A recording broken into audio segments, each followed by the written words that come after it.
RK Narayan. Rasipuram Krishna Swami Iyer, Narayana Swami was born in Madras, India, on October 10, 1906, and died on May 13, 2001. His brother, RK Lakshman, was India's most famous cartoonist. He was a prolific writer of novels and short stories, and is best known for the creation of the fictional town of Malgudi. His first novel, Swami and Friends, and its successor, The Bachelor of Arts, are both set in the enchanting, fictional territory of Malgudi. Other Malgudi novels are The Dark Room, The English Teacher, Mr. Samput, The Financial Expert, The Man-Eater of Malgudi, The Vendor of Sweets, The Painter of Signs, A Tiger for Malgudi, and Talkative Man. His novel The Guide won him the National Prize of the Indian Literary Academy, the country's highest literary honor. Narayan highlights the social context and everyday life of his characters, and explores, with humor, compassion, and an energy of ordinary life. His stories are noted for the subtle irony, humor, romance, energy of life, and has an everyday freshness of theme.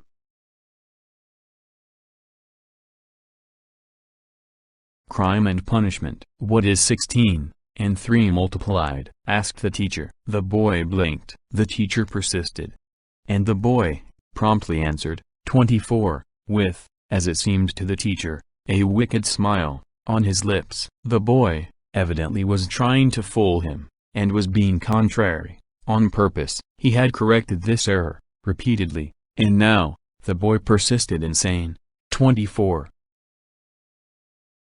How could this fellow be made to obtain 50 in the class test, and go up by double promotion to the first form, as his parents fondly hoped? At the mention of 24, the teacher felt his blood rushing to his head. He controlled himself, and asked again, how much? As a last chance, when the boy obstinately said the same, he felt as if his fingers were releasing the trigger. He reached across the table, and delivered a wholesome slap on the youngster's cheek.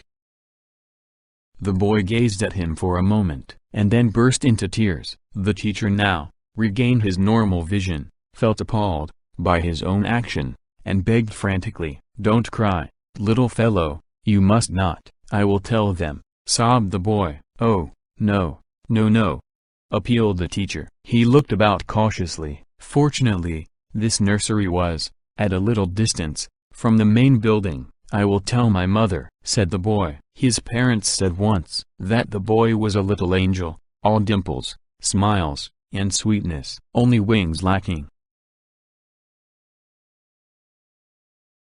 He was their only child. They had abundant affection, and ample money. They built a nursery, bought him expensive toys, fitted up miniature furniture sets, gave him a small pedal motor car to go about in all over the garden. They filled up his cupboard with all kinds of sweets and biscuits, and left it to his good sense to devour them moderately. They believed a great deal in leaving things that way. You must never set up any sort of contrariness or repression in the child's mind, declared the parents. You'll damage him for life. It no doubt requires a lot of discipline on our part, but it is worth it, they declared primly. We shall be bringing up a healthy citizen. Yes, yes, the teacher agreed outwardly, feeling more and more convinced every day that what the little fellow needed to make him a normal citizen was not cajoling, but an anna worth of cane, for which he was prepared to advance the outlay. For the teacher, it was a life of utter travail. The only relieving feature in the whole business was the 30 rupees they paid him on every first day. It took him, in all, 3 hours every evening, of which, the first half an hour, he had to listen to the child's psychology theories of the parents. The father had written a thesis on infant psychology for his M.A., and the lady had studied a great deal of it for her B.A. They lectured to him every day on their theories. And he got more and more the feeling that they wanted him to deal with the boy as if he were made of thin glass. He had to pretend that he agreed with them, while his own private view was that he was in charge of a little gorilla. Now, the teacher did not know how to quieten the boy, who kept sobbing. He felt desperate. He told the youngster, "You must not cry for these trifling matters. You must be like a soldier. A soldier will shoot with a gun if he is hit," said the boy in reply. The teacher treated it as a joke and laughed artificially. The boy caught the infection and laughed too. This eased the situation somewhat. "Go and wash your face," suggested the teacher. A fine blue porcelain closet was attached to the nursery. The boy disobeyed and commanded, "Close the lessons today." The teacher was aghast. "No, no," he cried. "Then, I will go and tell my mother," threatened the boy. He pushed the chair back and got up. The teacher rushed up to him and held him down. "My dear fellow, I am to be here for another hour." The boy said, "All right, watch me put the engine on its rails. If your father comes in," said the teacher, "tell him it is an engine lesson," said the boy, and he smiled maliciously. He went over to his cupboard, opened it, took out his train set, and started assembling the tracks. He wound the engine and put it down, and it went round and round. "You are the station master," proclaimed the boy. "No, no," cried the teacher. "You have your tests the day after tomorrow." The boy merely smiled, in a superior way, and repeated, "Will you be a station master, or not?" The teacher was annoyed. "I won't be a station master," he said defiantly. Whereupon, the young fellow said, Oh, is that what you say?" He gently touched his cheek, and murmured, "It is paining me here, awfully. I must see my mother." He made a movement towards the door. The teacher watched him with a dull desperation. The boy's cheek was still red, so he said, "Don't, boy. You want me to be a station master. What shall I have to do?" The boy directed, "When the train comes to your station, you must blow the whistle and cry, 'Engine driver, stop the train.' There are a lot of people today who have bought tickets." The teacher hunched up in a corner and obeyed. He grew tired of the position and the game in 30 minutes, and got up, much to the displeasure of his pupil. Lucky for him, the engine also suddenly refused to move. The boy handed it to him as he went back to his seat, and said, "Repair it, sir."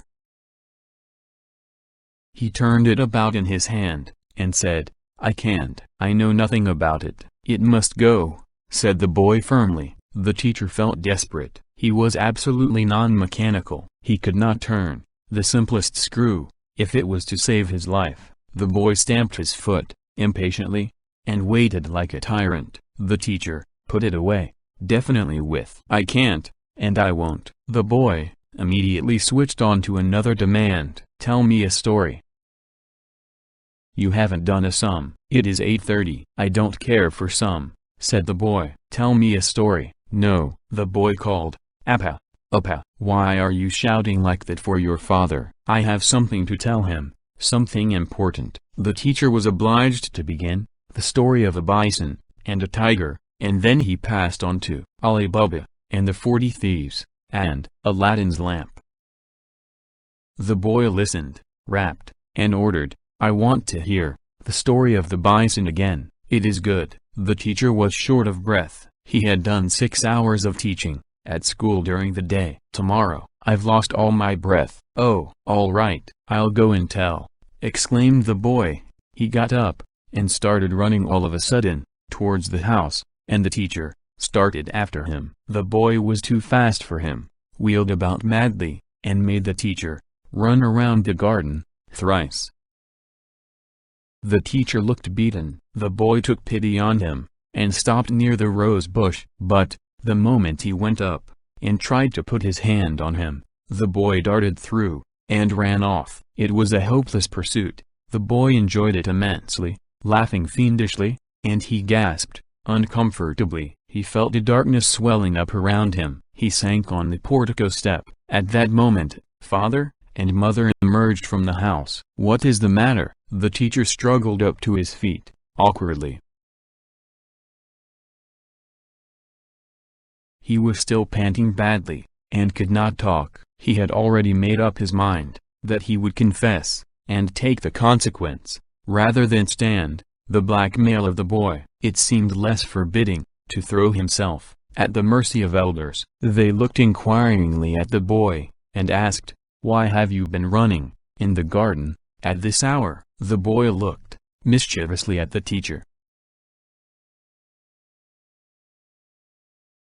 The teacher cleared his throat, and said, "I will explain." He was trying to find the words for his sentence. The father asked, "How's he preparing for his test in arithmetic?" On hearing the word test, the boy's face fell. He unobtrusively slunk behind his parents, and by look and gestures, appealed to the teacher not to betray him. He looked so pathetic and desperate that the teacher replied, "Only please, let him mug up the 16th table a little more. He is all right, he will pull through."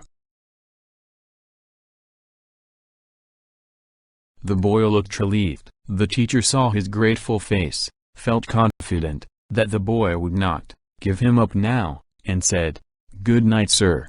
We finished our lessons early, and I was just playing about with the child. Something to keep up his spirits, you know." Summary. R K Narayan's short story, Crime and Punishment, is about a schoolmaster who commits a crime, and the punishment he undergoes. The story is set in an Indian background. The teacher, purely out of monetary benefits, takes tuition to a clever and naughty child of educated and rich parents. The parents want the boy to secure a double promotion, but at the same time, want him to be taught in their line of child psychology. They do not favor corporal punishment. They lecture to the teacher their views on infant psychology every evening. It seemed to the teacher that the boy were made of thin glass. According to the parents, the boy was a little angel, all dimples, smiles, and sweetness, only wings lacking. But the teacher was convinced that he was in charge of a little gorilla. And what needed to make the youngster a normal citizen was not cajoling, but an Anna-worth cane. One day the teacher slaps the boy in a fit of anger. When he failed to answer a simple question, even after repeated corrections.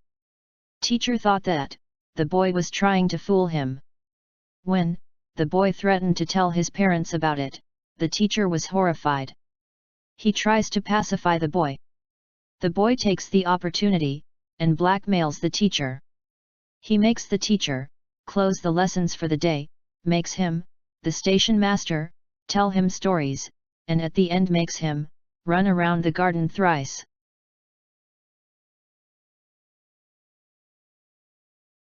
When the parents appear, the teacher decided to tell the truth and take the punishment. But when the father asks about the preparation for the test, the boy pleads with his eyes not to betray him. The teacher saves the boy by telling that he was doing well for the examination. He also hopes that the boy would not betray him. R K Narayan mingles humor, sarcasm, irony, and a serious undertone in his story. He portrays his characters in a vivid and realistic manner, and they seem to spring up from the society around us. The hopes and dreams of the parents, the poverty of the schoolmaster, which makes him take tuition class after 6 hours of working in the school, the mischievous nature of the boy, the silly mistakes that they commit, the dilemma the teacher faces, the predicament of the boy, at the end, all are finely woven together.